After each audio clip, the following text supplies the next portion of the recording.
Bonsoir tout le monde. Voilà, la vidéo est ouverte. Bonsoir Monsieur Branger. Appelez-moi Thierry, ce sera plus simple. Très bien Thierry. Bonsoir Thierry. Ça va Jean-Marc? Merci de venir nous voir. Avec plaisir. Oui, donc voilà, ce soir, donc bienvenue à tous déjà sur ce webinaire d'Emploi Japon. Un grand merci à vous de vous connecter et de suivre ce webinaire. Nous enregistrerons la vidéo actuellement, nous la mettrons en ligne aussi pour ceux qui ne peuvent pas assister ce soir à ce webinaire. On la mettra en ligne sur le groupe Facebook et évidemment le site internet. Encore une fois, un grand merci. Donc ce soir, nous accueillons Thierry Branger, qui va nous expliquer son parcours, ses expériences, ainsi que nous apporter aussi son expertise professionnelle du marché du travail au Japon, et puis aussi donner quelques conseils concernant la recherche d'emploi au Japon. Donc Thierry Branger est actuellement en poste chez Cole et compagnie KK, donc il est au poste d'Executive Search Consultant. Et je sais que Jean-Marc Lissner ainsi que Thierry se connaissent et sont amis depuis quelques temps. Donc voilà, j'espère que ce webinaire vous plaira et je vous laisse la parole à Jean-Marc ainsi qu'à Thierry pour animer cette interview. Voilà, alors merci Samuel. Samuel a pris froid un peu, donc voilà.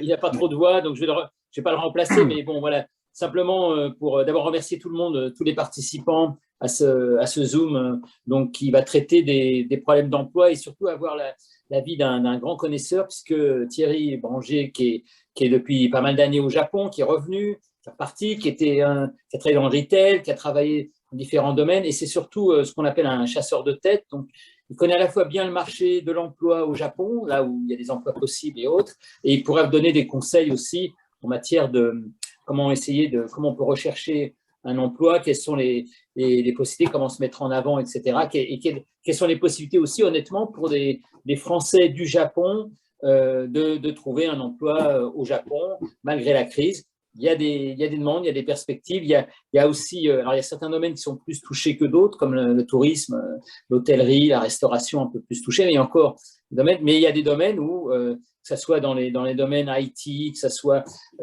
même dans le luxe, etc. Il y a du travail. Donc, je crois que le mieux, c'est que je laisse la parole à Thierry, qui nous raconte un peu son trajet et puis qui nous donne quelques explications sur son métier. Thierry, tu as la parole. Donc, merci Jean-Marc. D'abord, est-ce que tout le monde bien? On vous entend très bien. Bon, superbe. Merci de m'avoir invité. C'est avec plaisir que je suis là ce soir. Je vais pas élaborer très vite sur mon parcours, mais je vais simplement vous donner les grandes lignes. Je suis au Japon depuis… j'ai débarqué un beau matin de juin 2007, donc ça fait déjà 14 ans, un peu plus. Et je suis débarqué après avoir travaillé les 13 années avant de venir dans le groupe Auchan en France, donc le groupe Auchan qui gère des hypermarchés. J'étais patron d'opération là-dedans. Et avant ça, donc ma première carrière était contrôleur de gestion pour le Club Méditerranée. Donc short et sandales sur la plage, mais contrôleur de gestion quand même. Donc, c'était sympa. Pourquoi je suis venu au Japon? Raison personnelle. Mon épouse était à l'époque embauchée en France et a eu une opportunité pour revenir. J'ai décidé de venir avec plein d'espoir en disant, avec mon expérience, ça va être facile. Il m'a fallu à peu près 1 mois et demi pour vite comprendre que ça ne va pas être facile. Donc, la première chose que j'ai fait, je me suis mis dans une école de japonais intensif pendant 7-8 mois. Et pendant ce temps, je rencontrais des gens. Alors, au début, ce que j'ai fait, j'ai envoyé des CV et j'ai eu à peu près 0 réponse, ce qui est souvent le cas. Et j'ai rencontré des vieux de la vieille ici sur le marché qui m'ont dit non, c'est pas comme ça que ça marche. Il faut faire autrement. Donc, il faut rencontrer des gens. Okay, donc, c'est ce que j'ai fait. J'ai rencontré pas mal de gens dans les boîtes françaises, des grands patrons, Emmanuel Prat, Norbert Leray et autres, qui m'ont tous dit, tu sais, il faut prendre le temps, il faut rencontrer des gens, il faut se faire connaître. Okay, et l'une de ces personnes m'a envoyé vers un cabinet d'executive search. Qui ont été très sympas, qui m'ont dit on va s'occuper de vous. Donc ils se sont occupés de moi. contrairement à d'autres qui m'ont dit que j'étais trop vieux et que je parlais pas japonais. Et cette boîte-là était capable de m'envoyer sur 2-3 process d'interview où j'ai pas réussi parce que je suis pas japonais et je parlais pas très bien japonais. Et ils ont décidé de m'embaucher. Voilà. D'où le shift que j'ai fait du retail vers le recrutement. Okay, j'ai fait ça depuis 2000, début de 2008 à peu près. Okay. Donc voilà un peu ma carrière et je fais ça avec bonheur depuis pas mal de temps. Et donc effectivement j'ai un peu de bouteille sur le marché de l'emploi. Okay. Et ce que je vais vous dire, je vais essayer d'être très synthétique et un peu brut dans le discours parce que je pense qu'il faut quand même bien comprendre la structure de ce marché du travail. Après, effectivement, il y a les données brutes, il y a les choses brutes et puis il y a la flexibilité autour de ça. Okay. Donc je vais commencer par un truc très simple. Il est plus facile de trouver un travail au Japon quand on parle japonais que quand on parle pas japonais. Première chose. Okay. Deuxième chose. Le marché de l'emploi au Japon est très, très, très dynamique. Ça a toujours été, hormis période de crise, comme je pense au Lehman Shock, mais depuis 5 ans, il y a une accélération de la dynamique. Alors, ça veut dire quoi?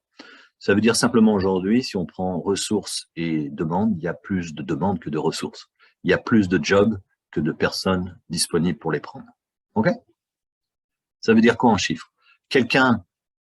Aujourd'hui, il y a des stats du ministère du Travail qui disent que pour chaque employé au Japon, il y a 1,2 jobs. Donc, il y a un différentiel de 20%. C'est énorme. Si on ramène ça aux gens qui cherchent du travail, on a des différentiels de 50%. Donc, pour 100 jobs, il y a 50 personnes. En face. Inversement, pour une personne, il y a plusieurs jobs en face. Okay. Après, la difficulté, effectivement, c'est de trouver le bon job et celui qui va être le bon pour vous. Okay. Donc,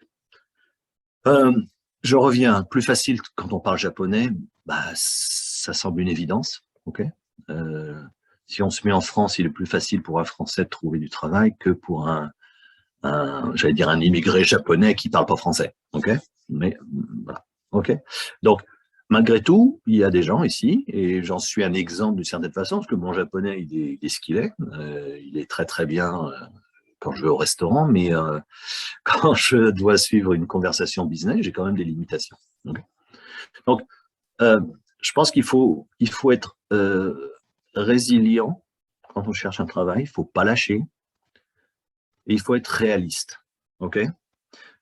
Tous les gens que je rencontre, des gens moins jeunes, ont tous des compétences. Okay. Tous. Plus ou moins, différents types de compétences. Après, c'est être capable de se dire, est-ce que ces compétences que j'ai acquises ailleurs, en France, ailleurs, je vais pouvoir les utiliser ici? Parce que à chaque job auquel vous postulerez, il y aura de la compétition, d'autres candidats, d'autres étrangers qui parlent ou parlent pas japonais et des japonais. Okay. Donc il faut vraiment avoir une approche pragmatique et se dire, et c'est ce que j'ai fait à l'époque, c'est de dire, bon, je ne vais pas trouver tout de suite de job dans mon espace parce que qui dit retail, dit gestion de gens en magasin, etc., dit il faut parler japonais. Okay. Donc, j'ai réfléchi et quand cette boîte m'a proposé ce travail de chasseur de tête, j'ai réfléchi et je dis, bon, on va au moins essayer. Okay. Donc, ce que je veux dire par là, quand on est ici sans emploi, il faut avoir un peu une approche réaliste en disant, qu'est-ce qui est important, trouver le boulot idéal ou trouver un boulot? OK. Et je dis ça vraiment parce que c'est de l'expérience personnelle. Je me suis trouvé face à ça à un moment donné. Est-ce que je vais dans un resto français pour servir ou qu'est-ce que je fais, quoi?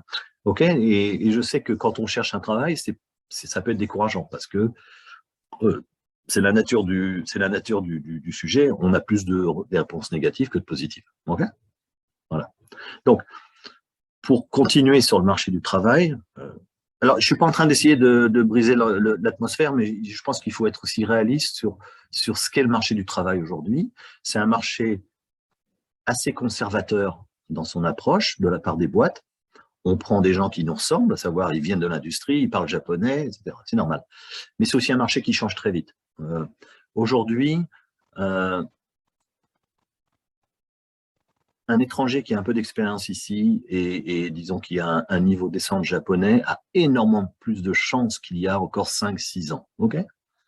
Je répète, il n'y a pas assez de monde pour prendre tous les jobs. Les boîtes sont obligées aussi d'être réalistes, okay, et d'adapter leur mode de fonctionnement pour intégrer des gens que je vais appeler différents, entre guillemets. Okay. Alors, quels sont les secteurs qui embauchent? Au sens large, tous.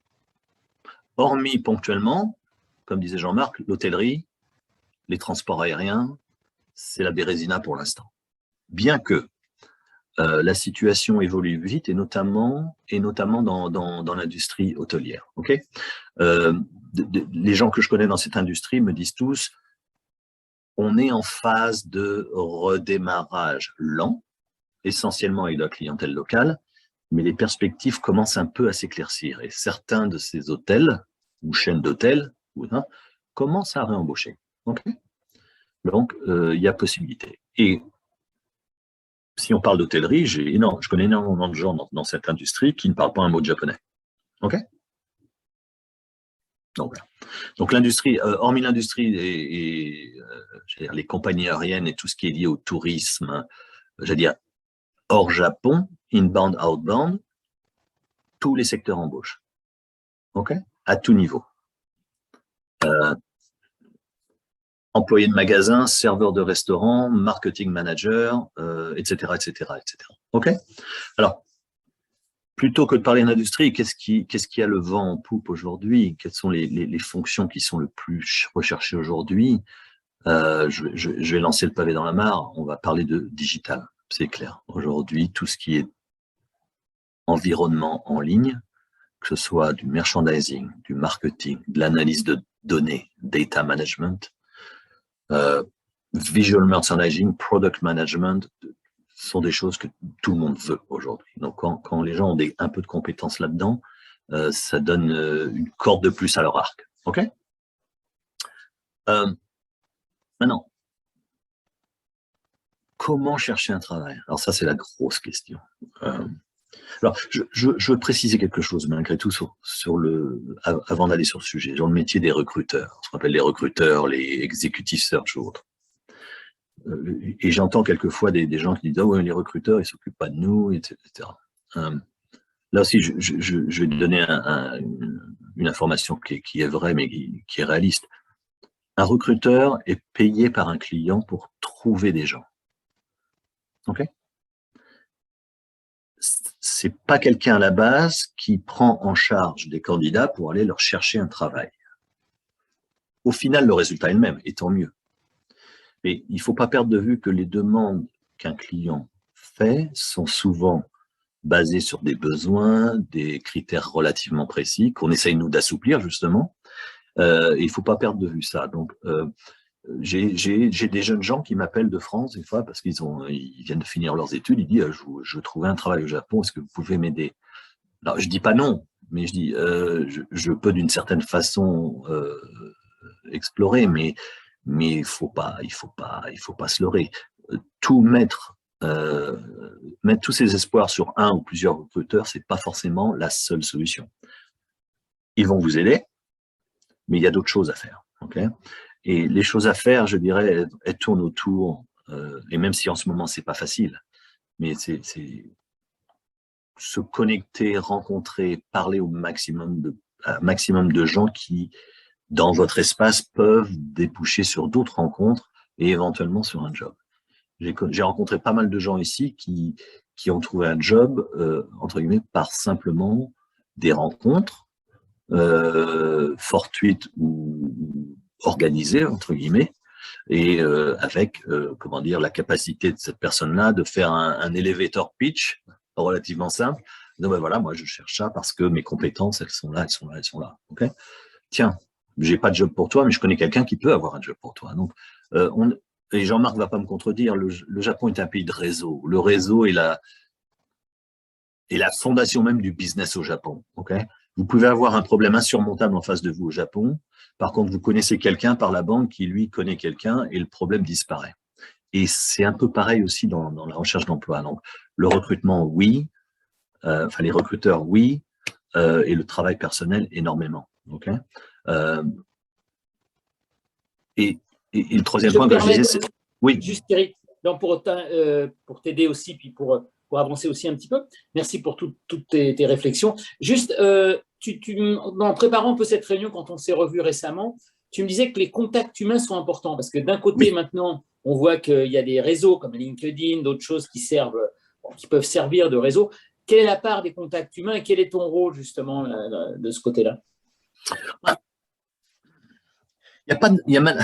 LinkedIn ne procure pas de stats là-dessus, malheureusement, parce que ce serait assez intéressant.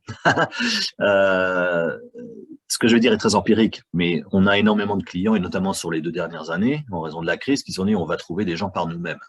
OK ?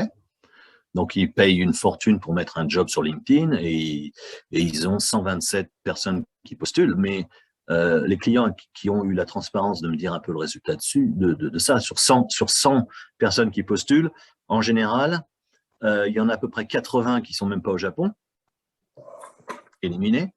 Sur les 20 restants, il y en a plus de la moitié qui n'ont rien à voir avec le job, mais ils ont regardé le titre, ça a l'air sympa. Et au final, il lui reste peut-être 1, 2, 3 personnes qui peuvent éventuellement remplir un peu le besoin. OK ? Donc, en fait, pour eux, ce n'est pas forcément productif. Là où on intervient, nous,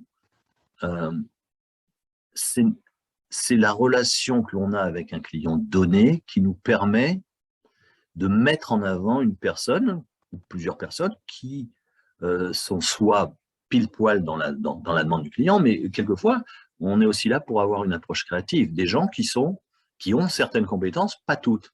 Et si le client nous fait confiance, en général, il les voit. OK ? Et c'est le plus important dans ce que vous faites en recherche d'emploi et dans ce que nous, on fait dans le travail. On vend, si je peux me permettre, on vend à un client une rencontre. OK ?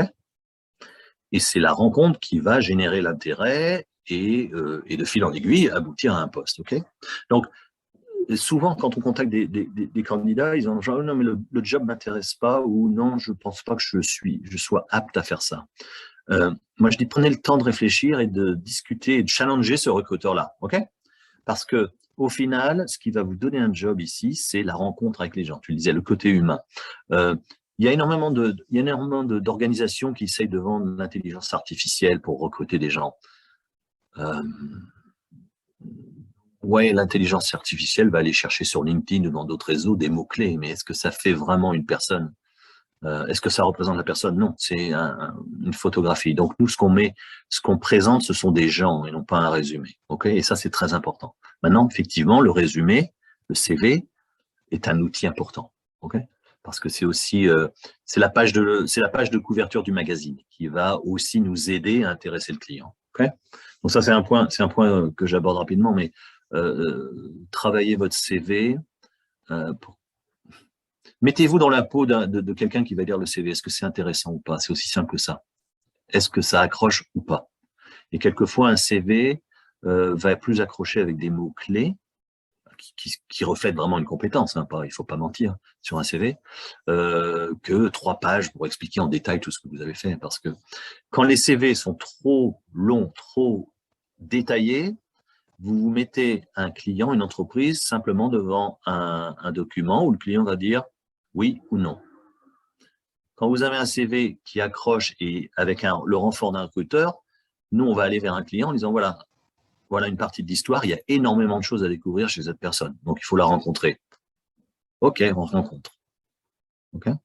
Donc, pour revenir à ta question initiale, Jean-Marc, je pense que malgré tous les développements technologiques, le contact humain et l'intermédiaire, parce que c'est aussi une chose très forte au Japon, de middleman, de third party, reste crucial ici pour trouver un boulot.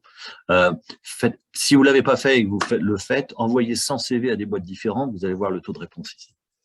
On est sur du 1%. OK ? Et il en va de même avec LinkedIn. Levez la main si vous avez postulé sur LinkedIn et que vous avez reçu des réponses. Pas énormément. OK, on a parlé des CV. Il y a une partie importante aussi, c'est l'interview. comment se préparer à l'interview, qu'est-ce qu'il faut mettre en avant. Les entreprises japonaises ne sont pas comme les entreprises américaines ou qu'est-ce qui peut les intéresser. Tout à fait. Voilà. Si tu peux nous dire deux mots. Je vais prendre je vais faire pareil, deux images fortes. Les entreprises conservatrices et traditionnelles, et dedans je mets certaines entreprises étrangères, et les entreprises un peu progressistes. L'entreprise conservatrice, et bien souvent japonaise, va avoir un interview ultra formel, ultra scripté dès le départ, où de façon simple, ils vont poser des questions, ils vont attendre une réponse, et ils vont passer à la question suivante. Ok? Checklist. Oui, non, non, non, non, oui, oui, non, ça ne nous intéresse pas. Les entreprises progressives vont avoir une discussion avec la personne. Ok? Et encore, je répète, nous, on a déjà présenté la personne, on a expliqué l'histoire, on a expliqué tout. Donc, l'entreprise progressive va prendre la personne au moment où on la présente et va projeter ça dans le futur. Ok? Très bien, on a compris ce que vous avez fait, on a 2-3 questions de suivi, etc. Donc, comment préparer ça? Préparer un entretien, c'est crucial et c'est du boulot. Ok? Il y a 3 axes. Rechercher sur la boîte. Il faut emmagasiner le maximum de connaissances et d'informations sur la boîte pour pas avoir l'air stupide en face de la personne qui va rencontrer. Okay? J'ai vu des candidats ultra confiants qu'on peut chercher et qui avaient un peu de mal pour expliquer le business de la boîte. Pas trop. Donc, il faut chercher. Allez voir les rapports financiers, où en est la boîte, qu'est-ce qui se passe, est-ce que dans les business news, on parle de merger, acquisition, la boîte va lancer des nouveaux produits. Toute information qui va montrer, wow, le garçon ou la demoiselle ont travaillé le sujet, ils n'arrivent pas sans rien savoir, c'est bien. Le job. Essayez de comprendre ce que le job veut dire, parce que quelquefois, les job descriptions sont écrits d'une façon telle que même nous, des fois, on ne comprend pas trop ce qu'ils veulent. Okay? Donc, posez-vous la question, quelles sont les choses importantes et est-ce que je suis capable de le faire? Okay? Et le troisième axe, c'est la préparation sur vous-même. Okay? Mettez-vous, scriptez-vous. Qu'est-ce que je vais dire de moi qui est comment dire, en phase avec le besoin de la boîte. Okay? Et c'est là que il faut prendre le temps, face au miroir, face à votre ami, à votre conjoint, à votre épouse. Comment allez-vous utiliser les 6-7 minutes pour vous présenter? Ok? Il faut que ce soit impactant et il faut absolument éviter la présentation du genre « j'ai fait ces études, j'ai commencé ma carrière là, je suis resté 3 ans, je suis parti pour voir autre chose ». La chronologie, ils la connaissent, on en a fait, on leur a présenté. Donc, essayez de vous présenter qui êtes-vous maintenant avec la somme d'expérience que vous avez. Et ça doit durer 6-7 minutes. J'ai eu des cas de candidats qui sont allés voir un client, que le client m'a dit « bah non », parce qu'on avait 1 heure d'entretien et la présentation de la personne a duré 45 minutes. Donc, il restait un quart d'heure pour parler du job. Non. Et il y a des gens, et j'ai souvent un réflexe de sécurité. Tant que je parle, il se passe quelque chose. Les gens ont souvent horreur du silence. Non, il faut, quand les gens disent « présentez-vous » ou « parlez-nous de vous », il faut le faire de façon concise et préparée. Okay? Pas d'improvisation. Parce que l'improvisation, c'est ce qui va générer des phrases maladroites, des interrogations supplémentaires, et vous risquez de vous retrouver dans un cycle où vous êtes obligé de justifier quelque chose que vous avez dit juste avant. Donc, tout ça, ça se prépare. Et ça ne se prépare pas 1 heure avant l'entretien. Ça se prépare les jours d'avant pour que le jour J, vous y allez en vous disant « je connais la boîte ». Alors, vous ne savez pas tout de la boîte et c'est normal. Je pense avoir bien compris le job. Je sais ce que je vaux et je sais ce que je fais pour ce job. Et le dernier point, déjà, préparer des questions intelligentes. Et quand je dis intelligentes, c'est des questions qui vont entretenir la conversation. Il y a forcément des choses dans le job que vous n'avez pas compris, vous avez des questions sur la boîte, c'est le moment. Les entreprises n'aiment pas, d'une manière générale, quand, à la fin d'un entretien, vers la fin, ils disent « avez-vous des questions ?» Non. Ça se traduit chez le client, bon, il n'a pas l'air très intéressé, quoi. Il n'a même pas de questions sur l'environnement, sur la boîte, sur le job, c'est quoi le futur, etc. Donc, ça se prépare, ok? C'est crucial. Alors, un dernier point, puis après je vais laisser la parole aux Ouais. questions. Les gens aiment, je pense que moi j'ai recruté pas mal de gens au Japon et souvent une question qu'on pose à la japonaise, c'est un peu quelles sont ses intentions par rapport à la société, quel est l'objectif qu'on a. Ça, c'est un des points importants qu'il faut préparer parce que souvent, moi je sais que je pose la question et c'est une question qu'on pose souvent. Donc, quelle est sa position, qu'est-ce qu'on a envie de faire dans la société où on va travailler, etc. Je pense que c'est… Tout à fait, tout à fait. Après, au Japon, le silence est normal. Donc, je dis toujours aux candidats qui sont un peu fébriles avant l'entretien, il n'y a pas de mal au Japon à prendre 3 secondes de silence avant de répondre. Okay, parce que ce que tu viens de dire, Jean-Marc, est absolument vrai. Après, tout va dépendre du contexte, du job, de la boîte, de quel type de job. Mais oui, les clients vont être intéressés pour savoir, mais, comme tu disais, qu'est-ce que vous voulez faire dans l'entreprise? C'est quoi votre projet? Okay, bien que on n'est plus il y a 10 ans, les entreprises aussi commencent à intégrer le fait que quelqu'un va joindre la boîte, mais va peut-être pas rester jusqu'à ad vitam aeternam. À un moment, la personne repartira, mais c'est pas grave. C'est se projeter dans la boîte et voir, ce que vous pouvez y apporter, ce que la boîte peut vous apporter et comment vous allez vous investir dans le sujet.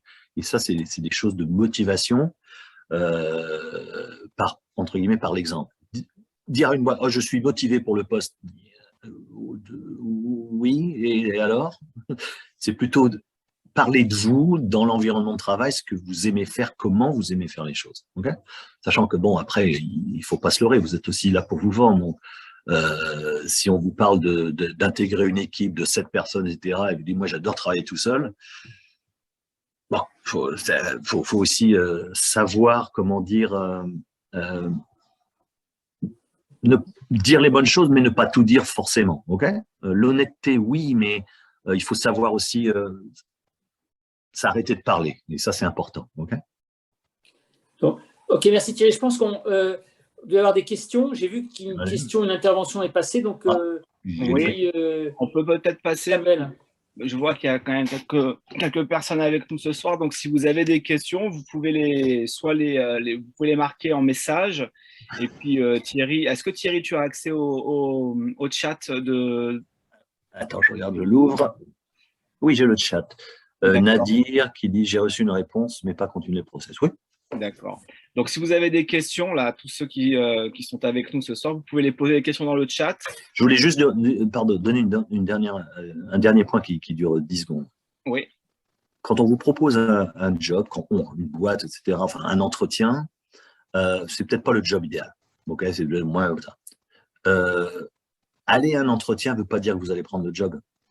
Okay, aller à un entretien, c'est aller pour découvrir et savoir ce que c'est et peut-être développer un intérêt.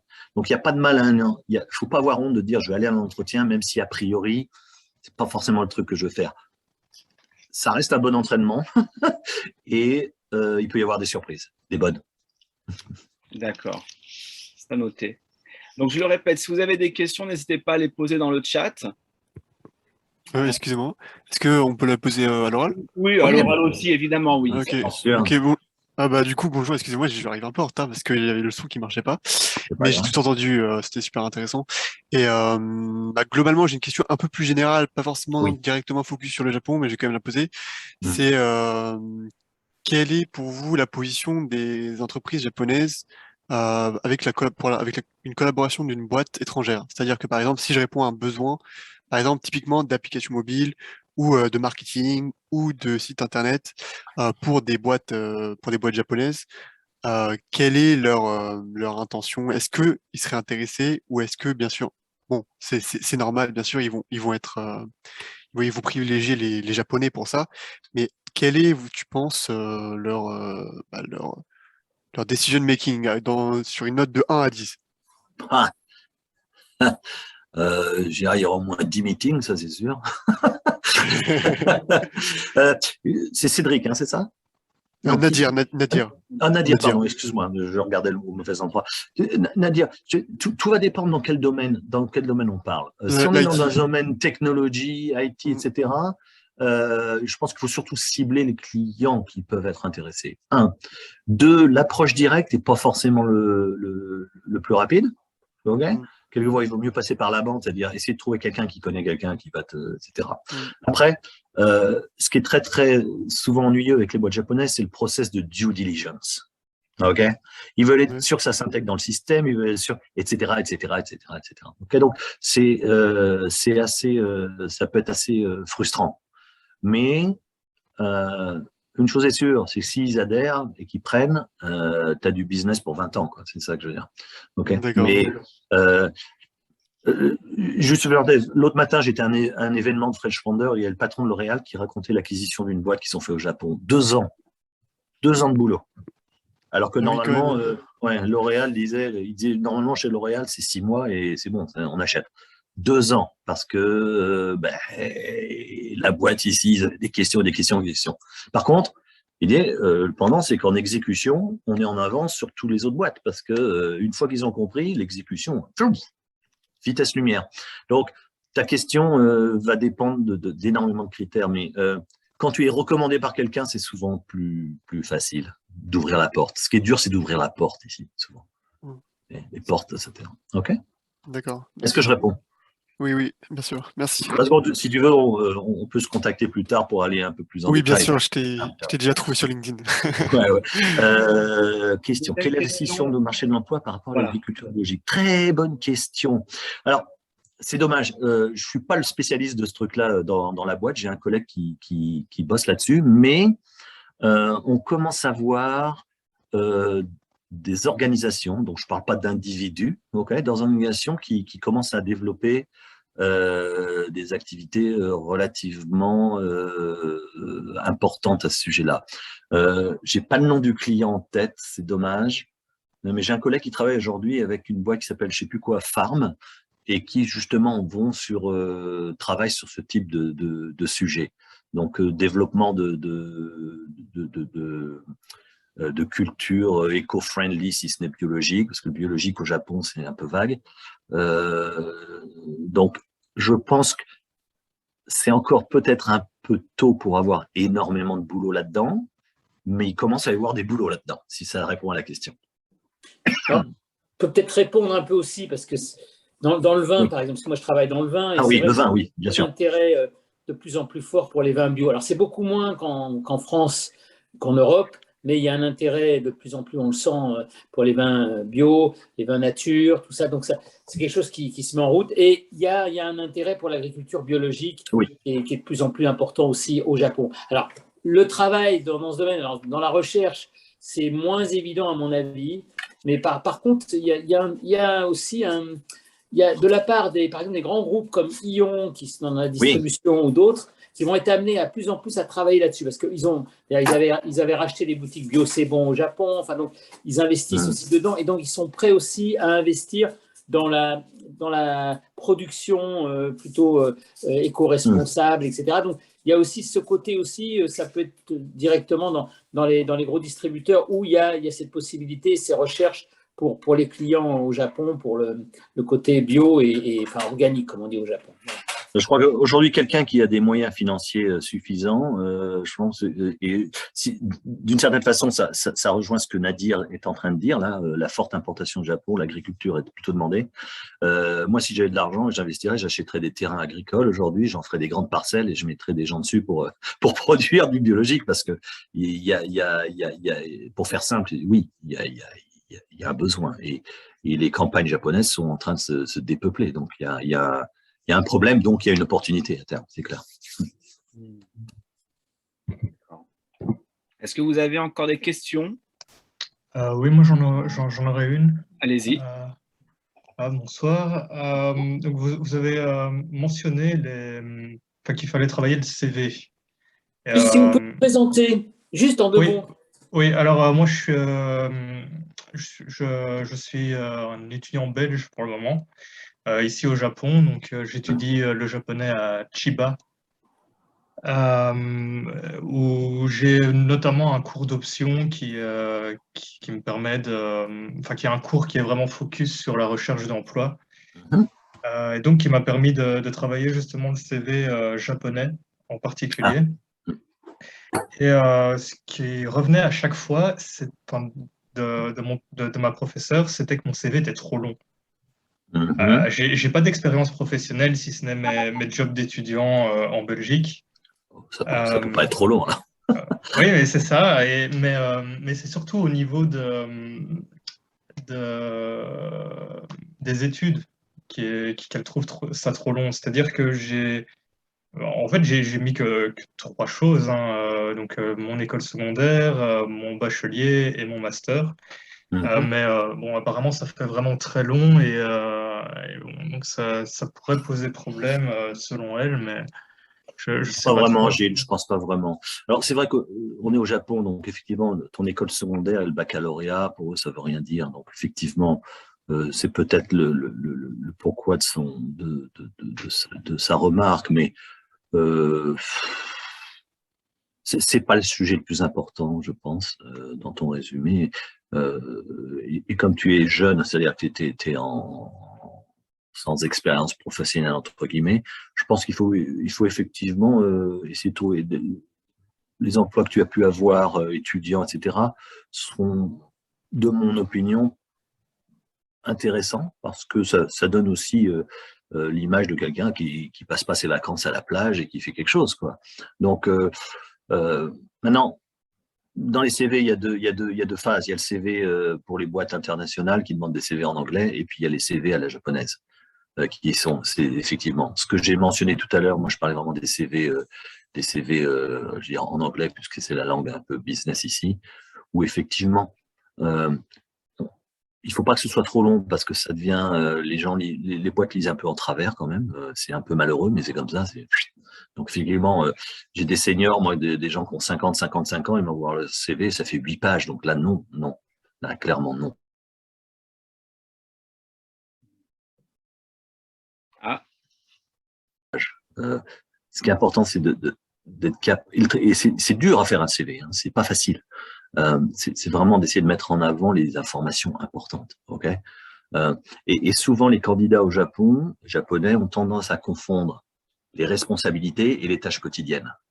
Donc, j'ai des seniors qui me disaient machin, truc et tout, et tous les jours, j'appelle ça, et je fais le café, les photocopies, et je nettoie mon bureau, quoi. J'exagère, mais donc, c'est vraiment la notion de mission, de responsabilité et de ce qu'on dit en anglais, achievements. Et c'est ça le CV aujourd'hui. Une boîte, une date, ma mission, mes réussites. Et quand on fait ça, ce qui n'est pas facile, parce que quand on se remémore la boîte pour laquelle on travaillait il y a 15 ans, c'est pas forcément évident. Donc le CV, pour les gens qui ont de l'expérience, c'est un truc qui peut être revu régulièrement pour l'adapter. Parce que quand on voit des CV où la boîte, il y a 15 ans, la personne le met encore au présent, c'est qu'elle a pas revu, il ou elle n'a pas revu son CV depuis un sacré moment, quoi. Donc, et dans ton cas, Gilles, te prends pas trop la tête si la nana te dit que c'est trop long, etc. Tu dis oui, mais après, tu feras ce que tu veux. Mais la partie étude, t'énerve pas là-dessus. C'est pas ce qui est le plus important. Sinon aussi, elle m'avait conseillé d'avoir un baito ici au Japon pour l'expérience professionnelle. Oui. Problème, c'est que j'ai été confronté en fait à du racisme ici. Donc, j'ai été recommandé par mes camarades de classe. J'ai envoyé mon CV à une quarantaine d'endroits. J'ai même été directement déposer mon CV, qui m'a été refusé d'ailleurs. Ils ont refusé de prendre mon CV. Alors qu'ils avaient une affiche où il était marqué on recherche 5 personnes. Ils ont dit ah non, mais on ne cherche pas des gens comme vous. Donc, bon, là on est sur un autre sujet, mais de toute façon il faut mettre ça de côté parce que je sais que c'est pas simple. Ben, moi ça m'arrive encore, même moi. J'ai un peu abandonné ça, mais du coup je me demande si c'est pas plus ou moins pareil aussi sur le marché des vrais emplois entre guillemets. Ouais, souvent. Alors effectivement, si tu es on parle d'une entreprise japonaise traditionnelle qui bosse que sur le Japon, on va les intéresser. Donc après, il y aura la maladresse ou pas sur la façon de le dire, ok. Mais pour les autres boîtes qui sont beaucoup plus ouvertes, souvent quand ils refusent un étranger, c'est un manque d'expérience locale pour un job spécifique, hein, tout dépend du job en lui-même. Deux, la langue elle-même. Et 3, si les 2 premiers critères sont OK. 3, c'est quelquefois la peur de l'étranger, mais pas parce que enfin, la peur, elle est chez eux. C'est-à-dire, ils nous disent, oh, on a peur qu'ils s'adaptent pas à notre environnement, mais c'est souvent eux qui ont peur de pas savoir gérer un étranger, qui va pas hésiter à ouvrir sa gueule, qui va pas hésiter à aller voir son patron, qui va dire, qui va protester. J'ai un exemple. Il y a peu de temps, je connais quelqu'un qui bosse dans un fameux cabinet d'architectes japonais. C'est un Américain. Ils sont plusieurs étrangers. Ils ont envoyé un mail à la HR en disant on aimerait discuter d'une augmentation salariale, parce que ça fait quand même 2 ans que ça n'a pas bougé. Réponse de la HR, arrêtez de m'envoyer des emails. Bon, il y a de tout, ok. Mais je dis souvent, si la boîte commence à aller sur ce sujet-là en disant les étrangers, etc., c'est que c'est pas la bonne boîte, c'est tout. Il faut aller chercher ailleurs. Parce que pour l'instant, Moi, Gilles, il y a d'autres questions qui souhaitent être posées. Est-ce que un grand merci en tout cas pour votre intervention. Oui, de rien. Je vois qu'il y a Suleiman. Alors Suleiman, si vous pouvez activer votre micro et poser votre question. Bonsoir à tous, merci de l'événement. Je suis désolé, j'ai écouté le webinaire en intermittent, j'étais en rendez-vous professionnel. Pas de souci. Alors, si la question a déjà été posée, pardonnez-moi d'avance. Pour me présenter rapidement, je travaille ici à Tokyo depuis presque 2 ans et demi maintenant. Je travaille dans un cabinet de conseil. Je suis directeur des ventes. Mon poste a un peu évolué. Aujourd'hui, je me dirige plus vers la direction stratégique du cabinet en lui-même. Et ma question se poserait sur la recherche d'emploi, pas immédiate, mais plutôt dans le futur. Je voudrais savoir quel est votre avis. Laissez-moi, pardon, mais je parle plus français du tout depuis presque 3 ans, donc du coup, je suis désolé. T'inquiète pas, c'est pareil pour moi. Des fois, j'ai du mal. Tous les mots qui me viennent à la tête sont soit anglais, soit japonais. Comment dirais-je pour ceux qui chercheraient à intégrer des grands groupes étrangers ici au Japon, sur des postes plutôt exécutifs ou de direction, quelle pourrait être votre opinion là-dessus? Quelle est selon vous l'évolution du marché sur ce genre de changement d'entreprise? Est-ce que vous pourriez partager vos avis là-dessus? Je vais reformuler ta question, c'est-à-dire que quelles sont les possibilités d'intégrer un grand groupe étranger ici à un niveau senior ou exécutif, c'est ça? Exactement, merci. Ou disons plutôt milieu de carrière, puisque senior. Ou milieu de carrière. Milieu de carrière, oui. Ok. Comment répondre à ça de façon simple? J'en avais discuté avec Jean-Marc quand on a déjeuné ensemble. Aujourd'hui, si on est étranger et qu'on travaille au Japon, qu'on a une expérience, et qu'on a un niveau de japonais décent, tout est ouvert. Ok. Il y a moi, dans mes amis / candidats, j'ai une population d'étrangers qui sont venus un moment au Japon, un peu comme Gilles, étudier, qui ont trouvé leur premier boulot, qui était ce qu'il était, qui sont restés, qui parlent japonais. Aujourd'hui, ils sont tous directeurs de quelque chose. Ok. Donc, Suleiman, c'est difficile pour moi de répondre parce que je ne connais pas ton parcours, je ne sais pas, mais les groupes étrangers aujourd'hui sont ouverts à des profils étrangers. Après, tout va dépendre du job, des conditions, Bien entendu. Non, mais oui, les portes sont ouvertes. Complètement. Puis-je rajouter juste un élément à ma question? Alors, est-ce que, si je préciserais un petit peu ma question, quel serait selon vous le meilleur moyen d'approche pour pouvoir intégrer ces groupes-là? Est-ce que c'est les cabinets comme vous? Est-ce que c'est le networking direct? Est-ce que c'est tout simplement postuler à des offres ouvertes? Est-ce que ce serait les candidatures spontanées, etc.? J'allais dire spontané, je dirais quasiment pas. Très peu, très peu. Répondre à une offre, oui, sachant qu'il y en a peut-être 150 autres personnes qui vont aussi postuler à l'offre. Recruteur, recruteur comme moi, tout va dépendre de mon... est-ce que c'est un client, bien entendu, et deux, le niveau de relation. Soyons transparents jusqu'au bout. Dans le portfolio de clients avec qui je travaille, l'ancienneté, le niveau de relation est différent. Okay, il y a des clients avec qui je travaille depuis 10 ans. Si demain je leur dis, tiens, j'ai rencontré ce gars-là, Souleymane, faudrait que tu le vois, ils vont dire, OK. Et puis il y en a d'autres qui vont dire, ah ben alors il faut télécharger son CV sur le portail, etc. Donc là, les chances sont très minimes. Okay, donc tout va dépendre aussi du niveau de relation. Okay, postuler directement à une offre, je dirais, après avoir vérifié que dans ton réseau ou dans les gens que tu connais, il n'y a pas quelqu'un qui a un accès direct à la boîte et qui va pouvoir t'aider. Comme je disais, le troisième homme ou la troisième femme ou qui va t'aider parce qu'il connaît la personne qui embauche ou il connaît quelqu'un de bien placé dans la boîte. Et oui, le réseau, ça. Et cette troisième personne peut être le recruteur. Tout dépend. OK? Donc, avant de postuler directement, je dis toujours aux gens, regarde, et mes candidats, appelle-moi si c'est un client, ça va faciliter. Parce que nous, ce qu'on va faire, si la relation de confiance est établie et a de la durée avec le client, votre CV, entre guillemets, va tout de suite aller en haut de la pile. Et vous êtes la première personne que vous allez voir. Okay, si vous y allez directement, ben, ça va faire ça, quoi.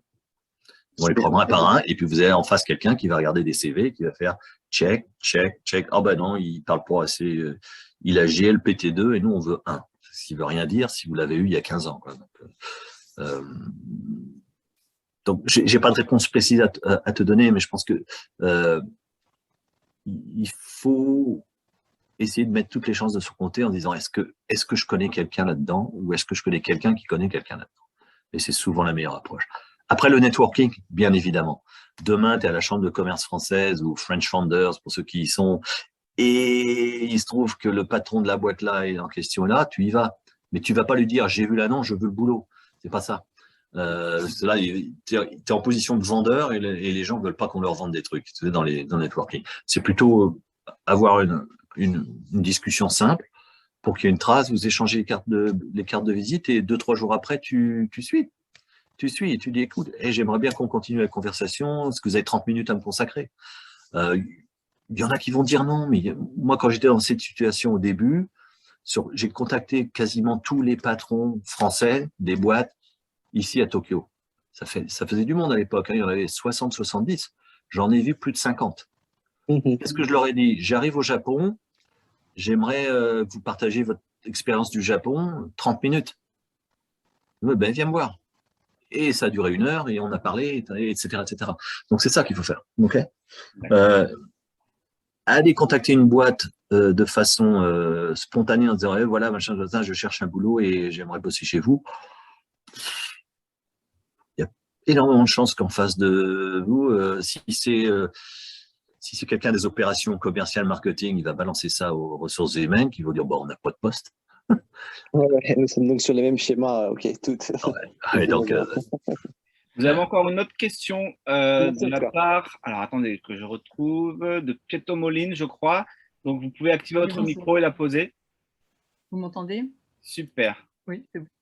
Bon, je vous remercie pour cette réunion, c'est toujours très intéressant. Ma question va rejoindre celle de Souleymane. Mais d'ailleurs, je vais me présenter un peu avant. Moi, je suis anciennement étudiante en chimie. Je suis diplômée ingénieure d'une école de chimie en France et j'ai un master à l'université de Doshisha, ici au Japon. Et en avril dernier, en janvier dernier, j'ai commencé à faire ma recherche de travail en vue de avril 2022. Mais j'ai pas réussi, quoi. Je me suis pris un mur malgré beaucoup de, comment dire, temps consacré, j'ai réussi à décrocher un seul entretien avec une boîte. Et à cet entretien-là, je me suis rendu compte que, de toute façon, au niveau de japonais, c'était pas suffisant. Donc maintenant, je suis en école de japonais pour remédier à ce problème. Mais je compte recommencer en avril l'année prochaine avec le parcours. Je pensais le faire avec un parcours classique, comme les japonais, disons, les Kunabi et ce genre de site. Mais je me pose la question, est-ce que finalement, c'est pas une perte de temps plus qu'autre chose, quoi? Donc voilà, je vais avoir votre avis par rapport à ça. Venez nous voir. Ouais. Pourquoi je dis ça? Parce que il y il y a une partie de la population qui considère les recruteurs comme des gens qui font des transactions. Okay, et je peux le concevoir parce qu'il y a des recruteurs qui sont purement transactionnels. Ils vous appellent, ils disent « Oh, j'ai un job pour vous, ça vous intéresse » Non, bye bye. Et vous en entendez plus parler. Maintenant, il y a des gens, et j'espère qu'on en fait partie, où pré-Covid, pour faire simple, et c'est un engagement qu'on a toujours, mais qui est un peu difficile à tenir depuis 2 ans, parce que les gens préfèrent nous voir en vidéo, mais on rencontre physiquement tous les gens qui nous contactent. Okay, parce que nous, ce qu'on cherche, c'est à comprendre ce que les gens font, ont fait et veulent faire. Okay, parce que armé de cette connaissance, et c'est pour ça que face à un recruteur, il faut être transparent et dire tout ce que vous avez dans la tête, parce que nous, en face, qu'est-ce qu'on va faire? On a emmagasiné ici, on est 9, il y a plus d'un siècle d'expérience, j'allais dire, dans la boîte, de rencontrer des dizaines, des centaines, des milliers de gens, et en face, un marché et des clients. Donc, avec votre master en chimie et l'équivalent d'Oshisha, j'ai des collègues qui travaillent énormément sur tous ces sujets-là, les boîtes avec une forte base de chimie, je ne vais pas donner de nom, ils ont l'expérience de ce qui peut intéresser les boîtes. Okay, et en fonction de ça, ils peuvent vous dire vous faites mauvais chemin, ou il faudrait peut-être d'abord aller dans cet espace-là pour pouvoir, après 2-3 ans d'expérience, rebasculer sur cet espace-là.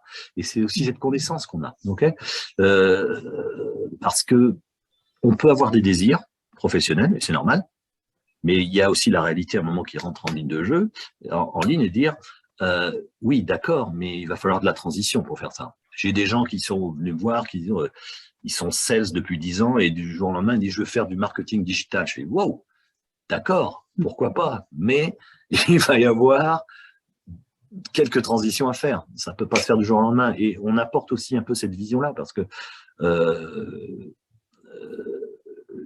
les boîtes avec qui on travaille, c'est des boîtes avec qui on discute constamment, on sait vers quoi ils veulent aller. Vous prenez une boîte comme Philip Morris, Tabac, Marlboro, il faut savoir qu'ils ont annoncé mondialement que dans 30-40 ans, ils vendront plus de tabac. Hein. Ouais.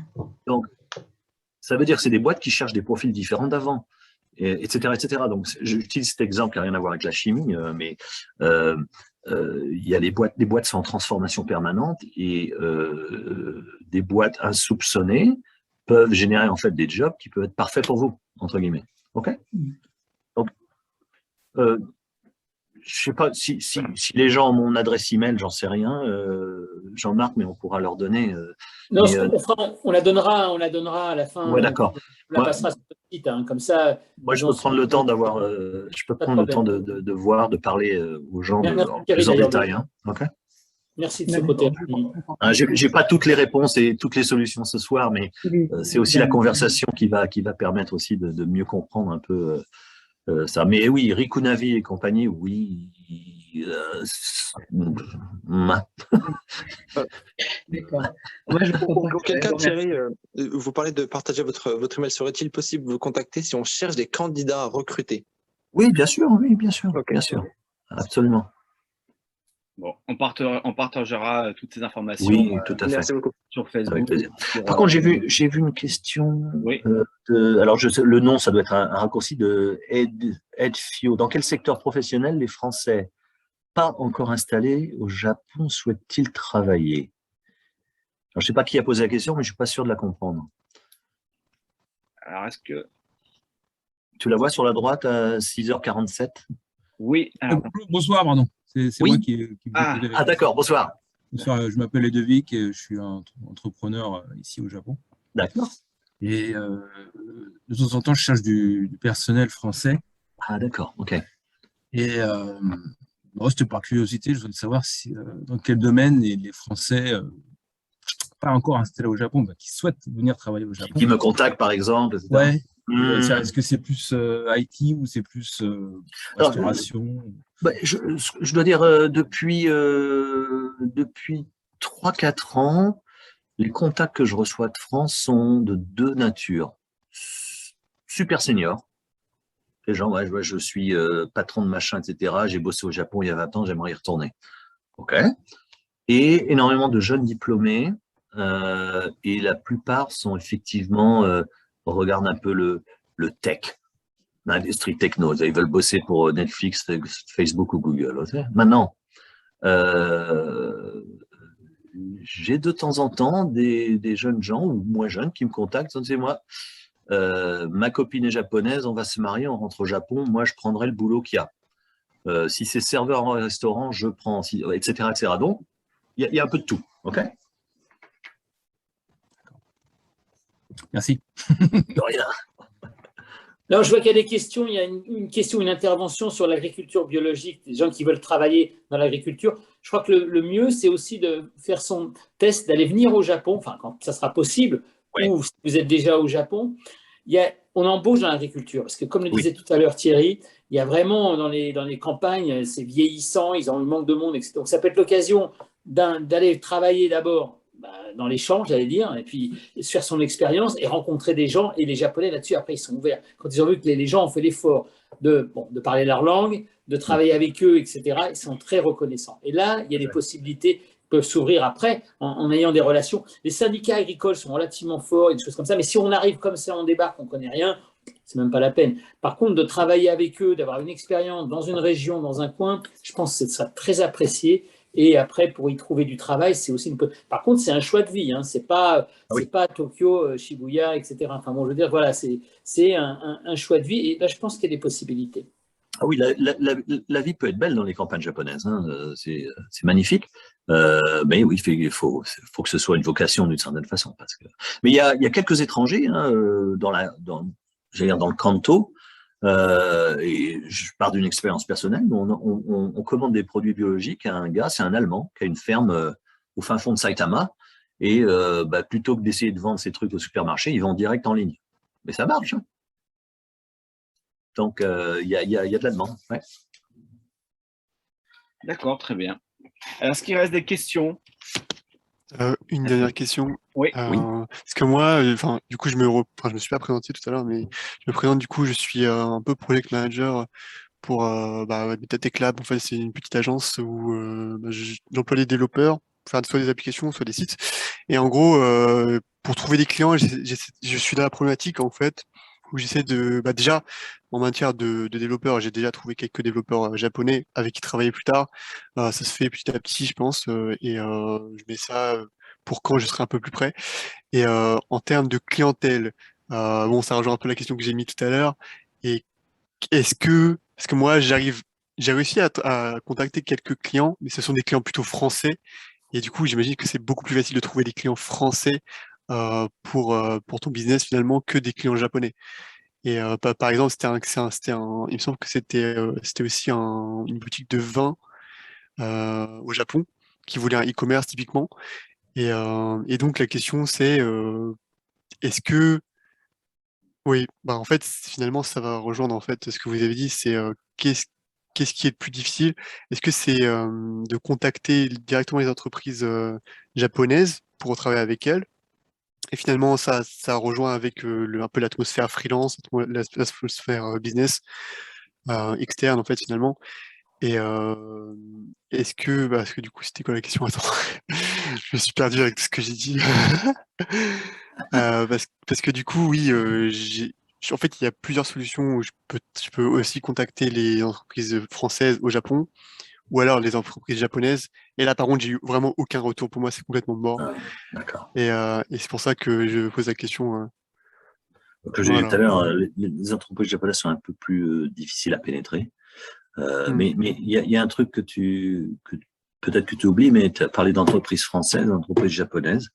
Et moi, je vais te dire entreprise allemande, entreprise américaine, entreprise anglaise, entreprise italienne. Il y en a plein. Donc, si tu as un peu de mal avec les japonais, essaye aussi d'autres. Je suis peut-être français, mais la majorité de mes clients sont non français. Hein. J'ai des clients japonais, j'ai des clients anglais, américains, pays nordiques. Ça rejoint, excuse-moi, ça rejoint un peu ce que tu avais dit au début par rapport au job. Il faut vraiment prendre tout ce qui bouge, quoi. Il faut quand tu es en bizdev, il faut regarder. De toute façon, enfin, moi, je suis pas là pour donner du conseil stratégique, mais quand tu développes un business, et un peu c'est ce qu'on fait aussi, nous, on regarde quelle solution peut-on apporter à la boîte. Donc, quand tu contactes une boîte, quelle qu'elle soit, japonaise, française, italienne ou d'Azerbaïdjan, faut que tu prépares, simplement, c'est comme préparer un interview. Quel est le point que j'ai vu dans des business news qui fait que mon produit va les intéresser? Quand tu vends quelque chose, c'est t'apportes une solution plutôt que ton produit. Je veux dire, Dyson ne vend pas des aspirateurs, ils vendent de la propreté, quoi. Je schématise. C'est littéralement partir en mode voici votre état, checker leur background, voir un déficit ou un problème, une problématique, et leur dire ça va vous apporter ça. Et comme ça, ils pourront pas refuser. Aujourd'hui, la plupart des boîtes ne demandent pas des vendeurs, ils nous demandent des solution sales. Je vais juste intervenir là parce qu'on en a parlé à Kyoto, on a fait une réunion avec justement des gens qui travaillent aussi dans votre domaine, là, dans tout ce qui est IT ou développement, etc. Et c'est vrai que les entreprises japonaises sont un peu fermées là-dessus. Ils ont leur système de pensée, et ils veulent alors. Moi, j'ai contacté dans mon domaine, dans le vin, là, une entreprise japonaise. J'ai demandé est-ce que vous avez besoin de quelqu'un parce qu'ils se développaient, ils vendent très bien. Ils m'ont dit non, désolé. Un étranger, non, on n'a pas trop envie de… Bon, ils sont un peu fermés. Par contre, là où il y a des possibilités et il y a du recrutement, c'est dans les grosses entreprises japonaises comme Rakuten ou d'autres. Et là, il y a plus de flexibilité. Je pense même dans mon domaine, dans des grosses entreprises qui font du vin sur Internet, etc. De ce côté, alors c'est peut-être plus difficile à l'entrée, mais il y a des possibilités. Et je pense que peut-être Thierry a aussi déjà, lui, dans son paquet de clients, peut-être a déjà aussi des gens dans ce domaine. Mais c'est vrai que là, c'est plutôt les grandes entreprises japonaises qui seraient peut-être plus ouvertes à l'international et à recruter des gens avec des idées, etc. Parce que la partie, je dirais, application, court terme, texte, etc., c'est plutôt japonais, mais la partie réflexion, design, etc., il y a besoin de réflexion et de modèle de pensée étranger. On va peut-être conclure avec les questions. Et est-ce qu'une dernière question? Alors, une dernière question. Allez-y. La dernière. Ok. Bonsoir à tous. Alors, je ne sais pas si on peut m'entendre. Oui. Oui, donc bon, je suis arrivé en cours de route, j'avais oublié cette réunion malheureusement. Moi, je suis curieux de savoir. Alors, je suis dans le domaine de la comptabilité. Alors, je sais que ça reste peut-être un boulot où peut-être tout le monde est déjà dedans. Donc, je ne sais pas. Un boulot qui est insensible aux crises. C'est génial, ça.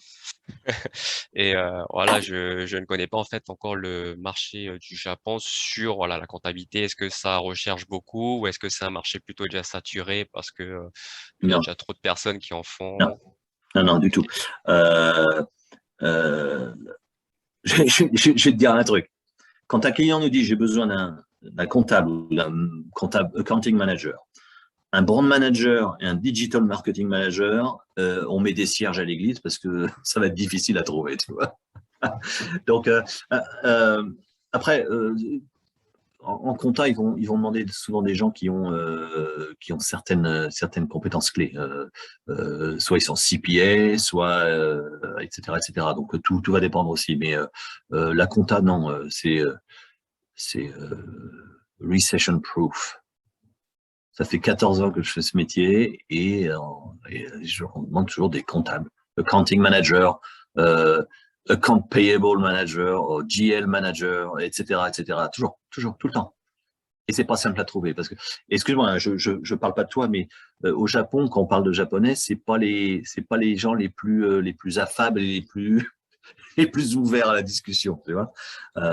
Donc ils sont pas faciles à déloger entre guillemets, tu vois.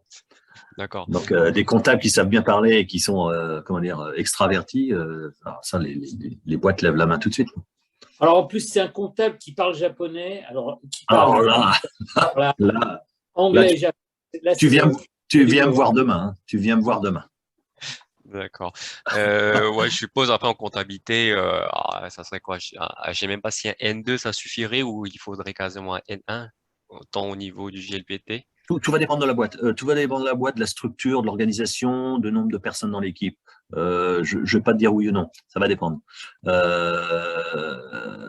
Ça va dépendre. Tout va dépendre si le job nécessite de travailler avec les auditeurs externes, s'ils sont japonais, avec les impôts, les taxes. Tout va dépendre de la structure du job. Okay, mais si tu es N2, si tu es N2, tu as des chances.